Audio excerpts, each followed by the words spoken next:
Olá, queridos ouvintes, sejam todos bem-vindos a mais uma transmissão do canal da Igreja no Gama. Hoje nós daremos prosseguimento aos episódios do livro Sucesso e Fracasso de um Líder, de Dong Yulan. Hoje vamos ver a respeito do capítulo 2 desse livro, cujo tema é Fiéis à Palavra e Abertos à Comunhão. Esse livro ele tem sido muito útil para a nossa caminhada cristã, porque ele traz aqui vários princípios que nós precisamos praticar durante a nossa jornada cristã. Princípios que vão fazer com que o nosso serviço a Deus seja mais efetivo e seja de forma que o agrade. Por isso, vamos estar discorrendo aqui sobre o assunto do capítulo 2 e vamos estar ganhando esses princípios para a nossa experiência. Ao longo da nossa leitura, do nosso contato com a Bíblia, nós percebemos que desde o início Deus tem um plano, Deus tem um desejo no coração dele. E para que esse plano seja cumprido, ao longo das eras, Deus tem chamado homens, tem chamado pessoas para cooperar no cumprimento desse plano. No Antigo Testamento, ele fez esse chamamento para a nação de Israel. E hoje, no Novo Testamento, ele tem nos chamado, ele tem chamado a sua igreja para ombrear com ele, para prosseguir essa jornada com ele, a fim de que o plano dele seja finalmente cumprido. O desejo dele é que a igreja seja edificada. E hoje ele tem feito esse chamamento para nós, para a sua igreja, a fim de que cooperemos com ele nessa jornada. Só que, ainda que o Senhor nos chame, ainda que Ele precise de nós, ainda que Ele conte com a nossa cooperação, essa cooperação, esse serviço a Deus, ele não pode ser de qualquer maneira, não pode ser a minha maneira. Pelo contrário, Deus tem um padrão para esse serviço. E por isso, à medida que Ele nos chama, Ele também vem para nos capacitar. Foi assim que ele fez com Moisés. Moisés, ele deu a incumbência para Moisés de tirar o povo do Egito e conduzir o povo à terra de Canaã, a boa terra. Só que antes de Moisés fazer esse serviço que Deus o incumbiu, Deus precisou trabalhar a pessoa de Moisés. Deus fez com que Moisés fosse habilitado a praticar esse serviço, a cumprir essa incumbência. Porque Deus nos chama, mas Ele não deseja que nós o sirvamos da maneira em que nos encontremos. Então, o desejo de Deus é realmente fazer uma obra de transformação em nós para que o nosso serviço seja por Ele aceitável. Então, isso conosco hoje é da mesma forma. Ele tem nos chamado, Ele precisa de nós, mas nós precisamos passar por um período de aperfeiçoamento. Precisamos perceber que no serviço de Deus existem princípios, existe maneira de fazer, existe a maneira de Deus para que Ele se agrade desse serviço. Então, hoje, no capítulo 2 desse livro, nós vamos estar vendo dois princípios muito importantes para a nossa jornada. Se nós de fato queremos servir ao nosso Deus de forma que o apraz, nós precisamos atentar para a maneira com que Ele quer que seja servido durante essa jornada. Então, aqui nesse livro, vamos estar vendo dois princípios. O primeiro dele é em relação a como deve proceder um homem de Deus que fala a sua palavra. Segundo aqui esse item, esse homem, ele deve falar a palavra de Deus com fidelidade. Deus, ele tem uma forma para nós agirmos, segundo o chamamento dele. E quando ele incumbe alguém, quando ele delega alguém para falar a sua palavra, essa pessoa precisa falar a palavra de forma reta, cortar a palavra de forma reta. Precisa ser alguém que de fato fale o que Deus quer que seja dito. Existe um padrão segundo Deus, existe um padrão celestial. Aqui no livro de Mateus, vamos ver aqui, Mateus 5, no versículo 37. Aqui Deus nos dá um padrão de como que Ele quer que nós falemos a sua palavra. Aqui fala, seja porém a tua palavra sim, sim, não, não. O que disso passar vem do maligno. Então, o que Deus deseja é que nós sejamos aquelas pessoas que não tem meio termo, que seja sim, sim, não, não. Deus deseja que, ao falarmos a sua palavra, nós possamos fazer isso de forma clara, precisa e bem definida. Não podemos ser aquelas pessoas que falam de forma dúbia, não podemos ser aquelas pessoas que gerem dúvidas, gerem questionamentos ao falar a palavra de Deus. Pelo contrário, precisa realmente ser com bastante retidão. Ao falar a palavra de Deus, ela precisa ser transmitida da forma como nós recebemos. E essa palavra, a fonte dela é o próprio Deus. Então, para falar a palavra de Deus, precisamos receber essa palavra do próprio Deus. Porque se nós não fizermos dessa forma, o conteúdo da nossa palavra não vai ter foco em Deus, não vai ter base em Deus, não vai ter princípio em Deus. Ele vai ter foco em nós mesmos, nos nossos pensamentos, nos nossos próprios sentimentos, na nossa ótica de ver as coisas. Então, o desejo de Deus é que nós realmente sejamos pessoas fidedignas ao transmitir a sua palavra a outros.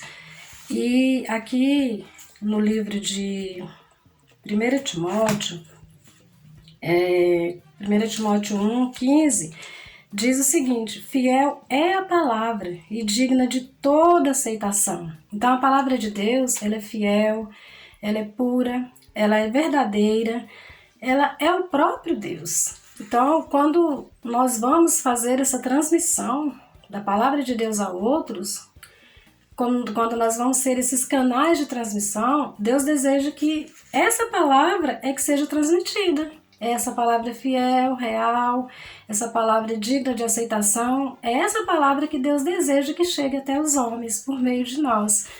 Por isso, é muito importante a gente atentar para esse princípio, porque se nós desviarmos desse princípio, se nós ignorarmos esse princípio, nós vamos acabar causando muito dano à obra de Deus nessa terra.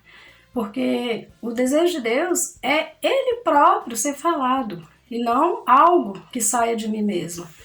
E nós só conseguimos ter esse falado do próprio Deus para transmitirmos às pessoas se nós também formos a fonte que é Deus. Por isso é muito importante que o profeta de Deus, o verdadeiro profeta de Deus, ele busque intensamente comunhão com Deus. Porque por meio da comunhão, por meio dele se achegar a Deus, ele vai realmente poder consultar a Deus para saber o que Deus quer que seja transmitido. Ele vai se esvaziar diante de Deus para que ele não ofereça fogo estranho, para que ele não ofereça elementos estranhos ao desejo de Deus, né? Ao transmitir a palavra de Deus. Então ele precisa ter uma linha de comunhão com Deus, ele precisa se achegar a Deus e buscar de Deus o que Deus deseja que seja transmitido aos homens. Esse é o padrão que Deus deseja para aquela pessoa que ele incumbiu o seu falar nessa terra. E nós precisamos atentar a isso, para que nós não sejamos elementos que danifiquem o curso da obra de Deus nessa terra. Esse é um princípio que está aqui nesse capítulo 2. O outro princípio, ele diz respeito à questão da necessidade de nós, como membros desse corpo de Cristo, seguindo essa jornada cristã, a necessidade de nós mantermos comunhão uns com os outros. Então, nós precisamos ser pessoas abertas à comunhão. Não podemos ser membros isolados. Quando nós fomos salvos, Deus não nos salvou para sermos membros isolados. Pelo contrário, Ele já nos inseriu numa grande família, que é a igreja, o corpo de Cristo. Então, somos muitos membros desse corpo. E como tal, temos que viver em comunhão. Não podemos viver isolados uns dos outros. Aqui no livro de Romanos, é uma passagem muito interessante sobre isso, né? Mostrando que de fato nós somos esse corpo de Cristo e não membros isolados. Romanos 12, 4, 5, que diz o seguinte: porque assim como num só corpo temos muitos membros, mas nem todos os membros têm a mesma função, assim também nós, conquanto muitos, somos um só corpo em Cristo e membros uns dos outros. Então aqui no versículo 5 diz que nós somos um só corpo, mas membros uns dos outros. E aqui na versão King James, diz o seguinte, o versículo 5 diz o seguinte: assim também nós, embora muitos, somos um só corpo em Cristo, e cada membro está ligado a todos os outros. Então aqui diz que cada membro está ligado a todos os outros. Então realmente somos membros uns dos outros, estamos ligados uns aos outros. Isso denota a necessidade que nós temos uns dos outros, a importância que uns têm para os outros. E isso precisa ser desfrutado numa linha de comunhão. Precisamos, de fato, aprender a ter essa comunhão com os nossos irmãos. É muito benefício desenvolver uma vida de comunhão no corpo de Cristo. Nós precisamos disso. Na nossa vida, nada é redondo. A gente passa por muitas adversidades, por muitas situações difíceis, muitas situações que a gente precisa de luz, de orientação, precisa de ajuda. E como membros desse corpo, interligados a esse corpo, membros uns dos outros, nós podemos contar com os nossos irmãos. Por isso que nós temos que começar a ter experiência, se ainda não temos, começar a ter experiência de nos abrir à comunhão com o corpo de Cristo. Porque essa é uma necessidade de todo cristão. Não temos como viver a nossa vida cristã isolados. Não temos como dirimir os nossos problemas sozinhos. Tem hora que vem tanta situação que, se não for a comunhão, a gente entra em colapso. Muitas vezes, no nosso dia a dia, a gente tem tanta situação pendente, tantas situações difíceis, ainda que não seja no dia a dia, mas em dado momento, às vezes nós estamos passando por situações que precisamos de luz, precisamos de orientação, precisamos de direção, precisamos de que alguém nos ajude a achar a porta, a encontrar o caminho. E Deus faz isso por meio da igreja, por meio dos irmãos. Então, realmente é uma necessidade vital, como corpo de Cristo, termos essa comunhão com nossos irmãos, buscar os nossos irmãos para dividir nossos fardos, dividir as nossas experiências, dividir as nossas dificuldades. E isso é o curso normal da nossa vida de cristão. A nossa cristandade precisa ser desenvolvida nesse aspecto, de perceber que nós não somos membros isolados, como falou aqui no livro de Romanos, mas membros uns dos outros, para que uns possam estar ajudando os outros a vencer as suas dificuldades e prosseguir de forma vitoriosa nessa jornada cristã. O rei Davi, ele teve uma experiência maravilhosa nesse aspecto da comunhão. Ali em 1 Reis, capítulo 1, a gente vê a questão da velhice de Davi, a gente vê também a questão da sucessão do seu trono, e ele começou a enfrentar alguns problemas ali naquele contexto. O trono dele, ele jurou que seria dado a Salomão. Davi jurou. Mas o que ocorreu ali nos primeiros versículos desse capítulo? O seu filho Adonias, o seu quarto filho, ele, vendo ali a velhice do pai, ele se exaltou, ele decidiu que ele iria reinar, que ele seria o sucessor de Davi. Então, essa situação foi desenvolvendo, Adonias foi tomando providências para que esse reinado que ele supostamente decidiu ter fosse ocorrendo. E Davi ali naquele contexto, ou ele não estava percebendo o que estava acontecendo, ou ele estava alheio à situação, ou ele não se envolveu. Mas enfim, Adonias montou todo o esquema de já estar ali como rei. E vendo isso, o profeta Natan chamou Batseba e conversou com ela a respeito dessa situação.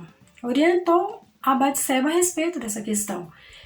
E nesse interim, Batseba foi ter comunhão com o rei Davi, falando sobre esse assunto. E daí chegou também o profeta Natan e também continuou ali na esfera da comunhão. E com essa comunhão, Davi foi iluminado. Ele recebeu luz em relação àquela situação que estava ocorrendo ali em volta dele. E, no entanto, ele ainda não tinha tido uma reação. Mas após a comunhão ali entre Batseba e também o profeta Natan, Davi pôde ser despertado, ele pôde reagir, ele pôde tomar uma decisão. Daí, então, ele decidiu oficialmente, decretou oficialmente Salomão como sucessor do seu trono, como rei em seu lugar, o seu sucessor. Então, nessa experiência de Davi, nós vemos quão grande é a importância de nós buscarmos comunhão. Às vezes a gente está numa situação que a gente não sabe o que fazer e nem como fazer, não sabe que direção tomar, ou às vezes está dentro de um contexto ali que a gente não está bem entendendo o que está se sucedendo e a gente às vezes não tem nenhuma reação compatível até por isso. E nessas horas, a comunhão com os irmãos é essencial para a nossa experiência cristã. Na experiência de Davi, isso é bem claro, ele foi ajudado. E nós também, todas as vezes que nós buscamos essa comunhão, nós somos ajudados, nós somos iluminados, somos corrigidos, somos encorajados. O Senhor tem a oportunidade de falar conosco, de nos mostrar a melhor maneira de fazer determinada situação. Então, o caminho da comunhão é um ponto muito essencial na nossa vida cristã. É algo que a gente realmente não deve deixar de experimentar.